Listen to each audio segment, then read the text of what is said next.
Gentlemen, the President of the United States and the Prime Minister of the Republic of Italy.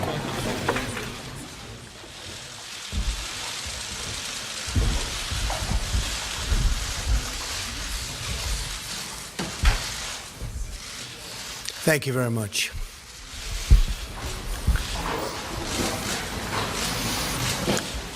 Prime Minister Gentiloni, welcome. Great honor. Thank you. It's wonderful to have you in our wonderful People's House, known as the White House. And so many great Italian friends are with us today. And we renew always the deep ties of history and friendship that link together the American and the Italian peoples. That history traces its roots to the timeless contributions of Italy to civilization and human progress, so true. Stretching all the way back to ancient Rome. Through the ages, your country has been a beacon of artistic and scientific achievement.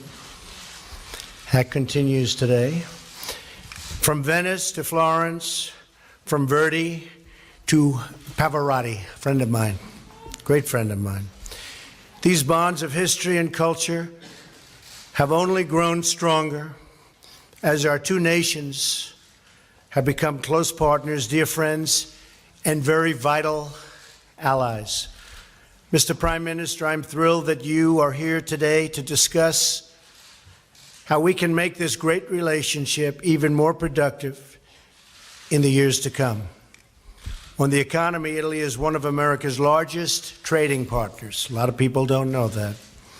We both seek a trading relationship that is balanced, reciprocal. I love the word reciprocal, because we don't have too many reciprocal trading partnerships, I will tell you that, but we will very soon. And fair, benefiting both of our countries, and we can work together to achieve that outcome, and that will happen. Italy is also a key partner in the fight against terrorism. Italy is now the second largest contributor of troops to the conflicts in Iraq and Afghanistan.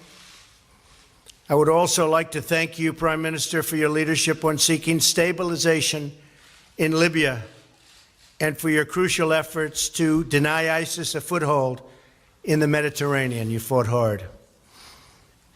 We're grateful for your role in the anti-ISIS campaign. All nations must condemn this barbaric enemy and support the effort to achieve its total and complete destruction. Also, as you know, Mr. Prime Minister, we have more than 30,000 American service members, families, and personnel who are stationed across your country.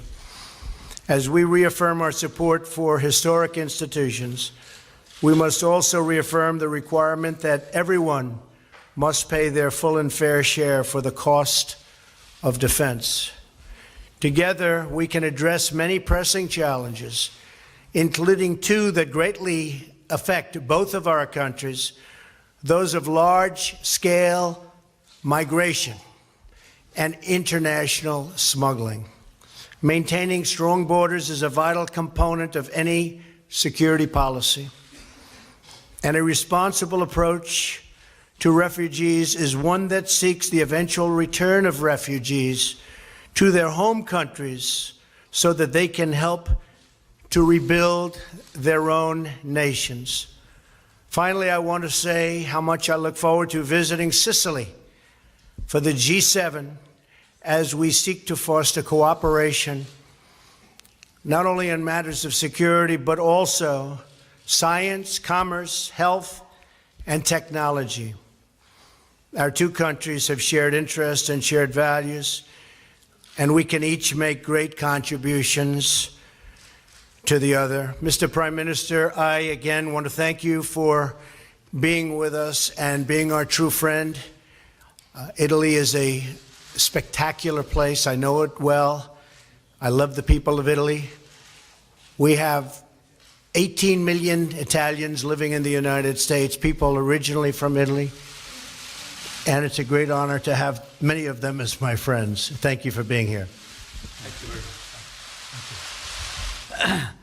Thank you, Mr. President. Thank you for hosting us here. I'm honored to be here at the White House today. And I'll now switch to Italian.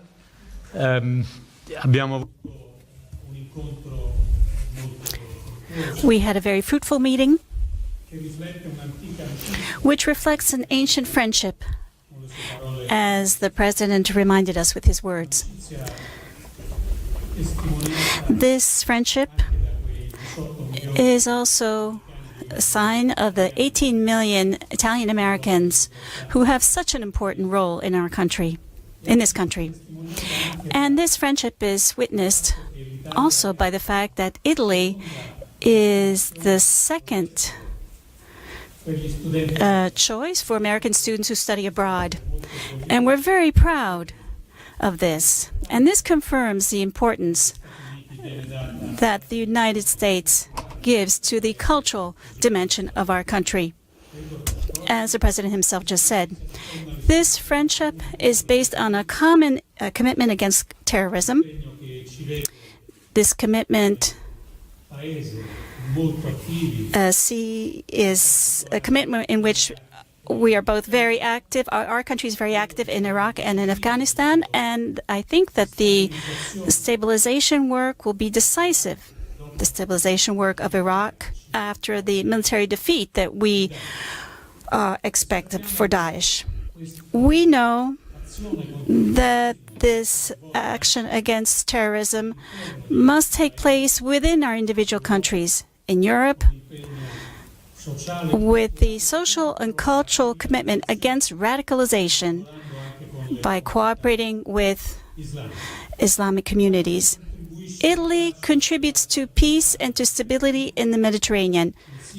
In Syria, where I believe the U.S. choice to react to the use of chemical weapons by Bashar al-Assad, and where a negotiated solution is more necessary than ever. In Libya, and we discussed this in our meeting, where we need to work against the division of the country in order to stabilize it. This is a very decisive task if we want to manage the migratory flows without giving up on our values and our humanitarian principles. And we need to contrast the horrible traffic of people and clandestine refugees. Italy is convinced of its strategic commitment in favor of the transatlantic relationship. We have also spoken about common commitments in NATO and the goals that were identified in 2014 and the commitments on military expenses and the contribution that each country must make towards collective security. We are proud of our contribution. And finally, Italy is a country of dialogue. We are proud because we succeeded in keeping open the doors in difficult crises. Dialogue can be useful even vis-à-vis Russia, without obviously giving up our unity and our principles, and without giving up our strength and our values.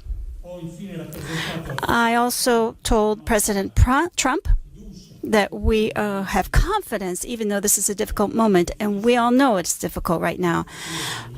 We have confidence in the future of the European Union, and certainly in the importance of the relationship between the U.S. and Italy. These are the two pillars that the transatlantic relationship is based on, and great part of peace and freedom in the world. We are going through a difficult time, but I have confidence that the European Union will continue to be a positive response to this. And finally, we are expecting and look forward to the President's visit to the summit in Taormina And I trust that this will be the opportunity to show him the unity of our leaders and of the principal free economies of the planet. Because right now, we really do need this unity. Once again, thank you, Mr. President. Thank you very much, sir. Thank you. Appreciate it. Take a few questions. John Roberts of Fox, please. Mr. President, thanks so much. I hope you'll forgive me for asking you a three-part question. It's been a while. In just the last few minutes, and I believe it was while you were meeting with the Prime Minister, there was a shooting in downtown Paris. It's being described as a potential terrorist attack. I wonder if you have something on that. And further to that, two of the big trouble spots that you're dealing with right now, North Korea and Iran. Do you believe that the leader of North Korea, Kim Jong-un, is mentally unstable? Is that one of the reasons why you're so concerned about these latest developments? Is he a man who can be reasoned with? And on Iran, do you have reason to suspect that they are cheating on the JCPOA? And to Mr. Prime Minister, you talked just a moment ago about your commitment to NATO. President Trump would like to see all NATO members contribute 2% of their GDP to NATO. Your contribution is slightly less than 1%. Will you commit to committing 2% of your GDP to the alliance going forward? Thank you. Well, first of all, I love the question you asked the Prime Minister. I look forward to his answer, because I'm going to be asking him that same question very soon.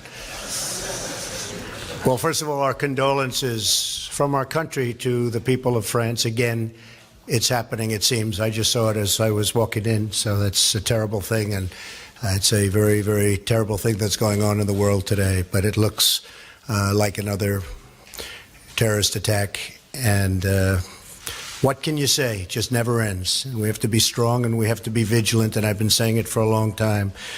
As far as North Korea is concerned, we are in very good shape. We're building our military rapidly. A lot of things have happened over the last short period of time. I've been here for approximately 91 days. We're doing a lot of work. We're in very good position. We're going to see what happens. I can't answer your question on stability. I hope the answer is a positive one, not a negative one. But hopefully that will be something that gets taken care of. I have great respect for the president of China. As you know, we had a great summit in Florida and Palm Beach and got to know each other, and I think like each other. I can say from my standpoint, I liked him very much. I respect him very much, and I think he's working very hard. I can say that all of the pundits out there are saying they never have seen China work like they're working right now. Many coal ships have set back. Many other things have happened. Some very unusual moves have been made over the last 2 or 3 hours. And I really have confidence that the president will try very hard. We don't know whether or not they're able to do that, but I have absolute confidence that he will be trying very, very hard. And one of the reasons that we're talking about trade deals and we're talking about all of the different things, but we're slowing up a little bit. I actually told him, I said, you'll make a much better deal on trade if you get rid of this menace or do something about the menace of North Korea, because that's what it is. It's a menace right now. So we'll see what happens. As far as Iran is concerned, I think they are doing a tremendous disservice to an agreement that was signed. It was a terrible agreement. It shouldn't have been signed. It shouldn't have been negotiated the way it was negotiated. I'm all for agreements, but that was a bad one, as bad as I've ever seen negotiated. They are not living up to the spirit of the agreement, I can tell you that. And we're analyzing it very, very carefully, and we'll have something to say about it in the not-too-distant future. But Iran has not lived up to the spirit of the agreement. And they have to do that. They have to do that. So we will see what happens. Thank you very much, John. Thank you, Mr. President. Prima di tutto, First of all,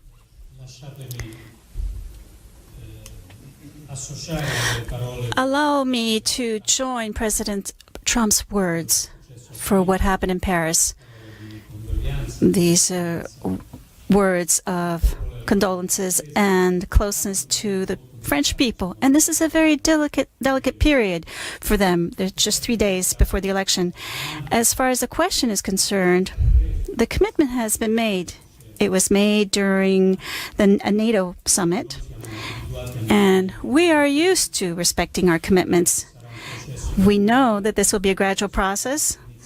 It has already begun, and we know that Italy has certain limitations when it comes to its budget, but despite these limitations, our commitment for common defense is very clear.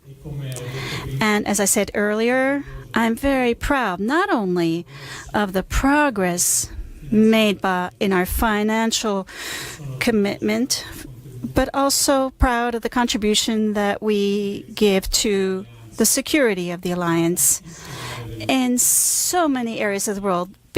We talked about Iraq and Afghanistan, but we could also talk about the Baltic Sea or the Balkans.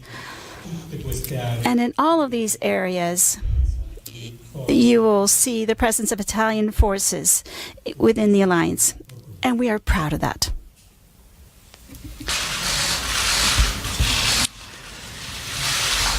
Giovanna Pancari. Sky News. Sky Italia. Prima per... First, for you, President Gentiloni, I wanted to ask you, we saw from this new administration a new type of policy on the international scene, very different from what we had in the past. And one of the last important operations which was carried out by President Trump was in Syria, with a bombing following the use of chemical weapons by the Assad regime. I wanted to ask you, does Italy think or conceive a possibility to take action in more action in Syria? Since my colleague from Fox News did, so I'm going to take as well the possibility to ask you two questions. First of all, about European Union. You have said in the past that Brexit was a great thing and that you think that other countries will follow. So you know that Italy is an important player and supporter of European integration. Do you believe that actually a strong Europe is important for the United States, also looking forward at the French election? And then the second question is that you said that you're looking forward to come to Italy for the G7, and I wanted to know if you're also looking forward, if it's going to be possible, to meet Pope Francis during your Italian trip. Thank you. Syria. Syria. We immediately assessed the operation that was ordered by President Trump and decided that this is a motivated response to the use of chemical weapons. We added that it's up to everyone to consider negotiation as the road through which we hopefully can put an end to this infinite dramatic war and come to peace. Italy is not directly involved in the operations and military operations in Syria, other than marginal aspects. But it's not our plan to change this attitude. Yes, a strong Europe is very, very important to me as President of the United States, and it's also, in my opinion, in my very strong opinion, important for the United States. We want to see it. We will help it be strong. And it's very much to everybody's advantage. And I look very much forward to meeting the Pope.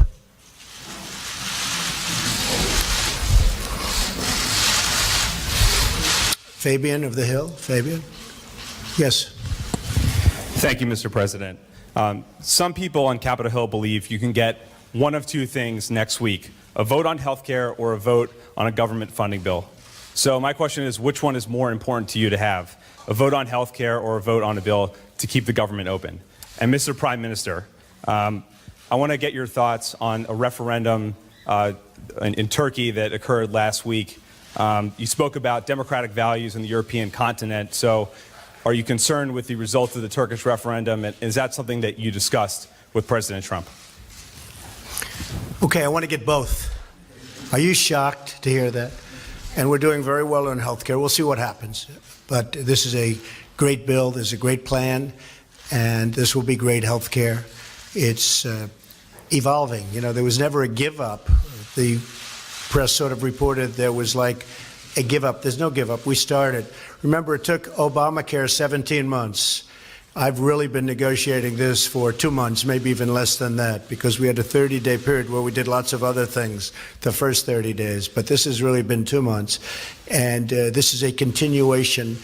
And the plan gets better and better and better. And it's gotten really, really good. And a lot of people are liking it a lot. We have a good chance of getting it soon.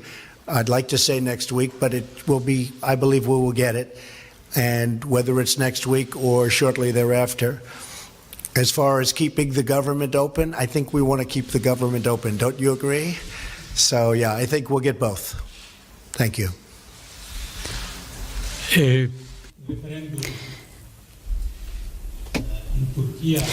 The Turkish referendum is a fact that we must take note of. Leaving aside any debates that can take place about how the vote took place. But I believe that the European leadership have taken note of the vote. The consequences will depend a great deal on how the Turkish government and President Erdogan especially will take into account almost half of the population's expression of a different opinion. Will there be an inclusive approach, or will there be a confrontation in this part of Turkey? This will be very important. For us in the European Union, the other thing that's going to be very important is the respect of the certain fundamental principles.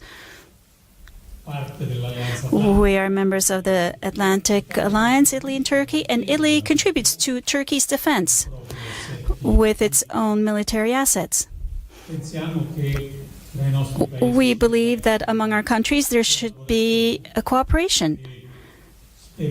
And hopefully, and we trust, that this cooperation will have among its consequences the solution of the case concerning the journalist blogger who's been detained over the last few days in Turkey.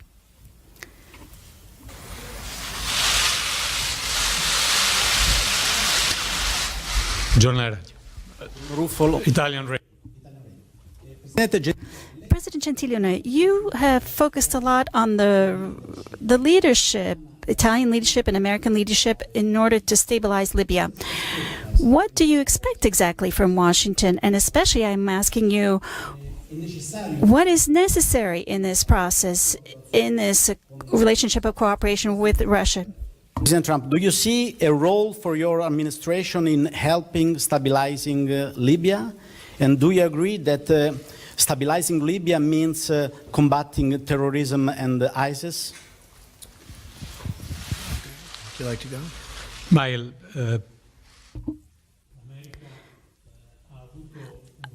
America has played a very key role, first of all, to prevent the consolidation of an important basis for terrorism while Daesh was undergoing defeats in Iraq and Syria.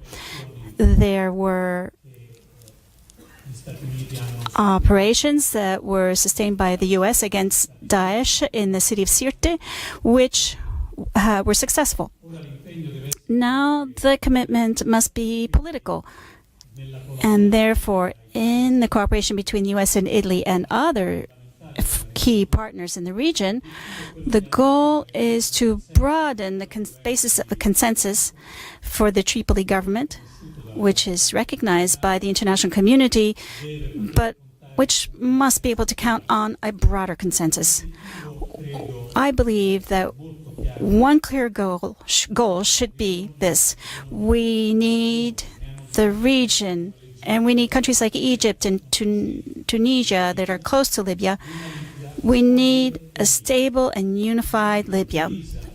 A divided country and in conflict would make stability worse.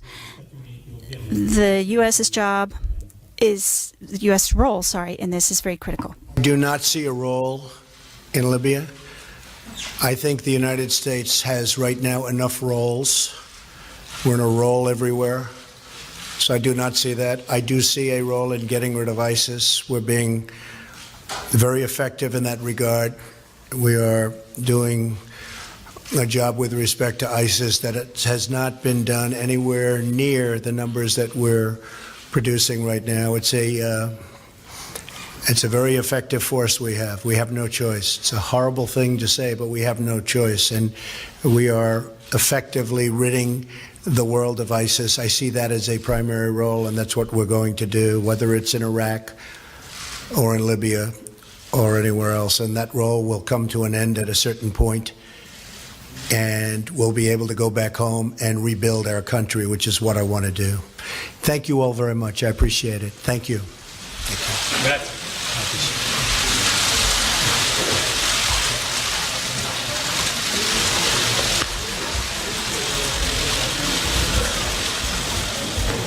I do.